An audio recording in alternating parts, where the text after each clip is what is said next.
Roger Porter here.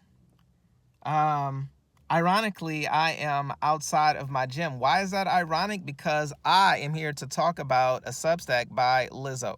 Sorry, that was in poor taste. Forgive me. But honestly, I read the Substack by Lizzo. I will put it in the description of this video.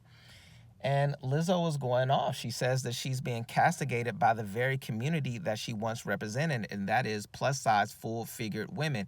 She says that it's not fair because she created industry for big girls. She said that if she had $1 for every time she saw a casting agent put out a call for a Lizzo sized girl or a Lizzo shaped woman, then she would have a lot of dollars. She says that when she went through this recent scandal, when she was apparently, body shaming the dancers that she had who were plus sized and all that. She doesn't too much get into detail about that, but she says that a lot of people were kicking her while she was down.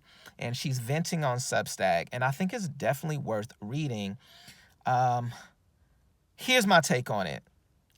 That's no cap. I think that she did create industry for large women. I think that she created a whole wave. She was the face of the body positivity movement, and she deserves credit for that. However, she also needs to take accountability for all of the foolishness and junk science that was being plastered all over the news behind this movement. And that was things like there's no connection between obesity and diabetes. And all of this stuff was just illogical and silly. And telling women, yo, you don't have to lose weight, girl. Love yourself as you are. Be big. Eat what you want to, girl. You are beautiful.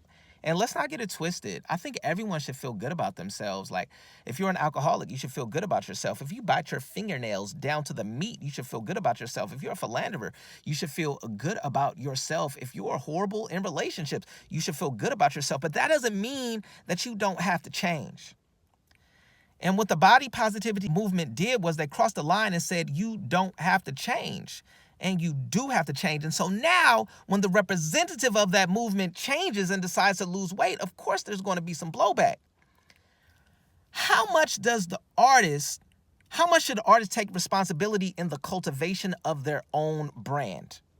Is that Lizzo's fault or the people behind her? What do you think? Let me know in the comments. Peace.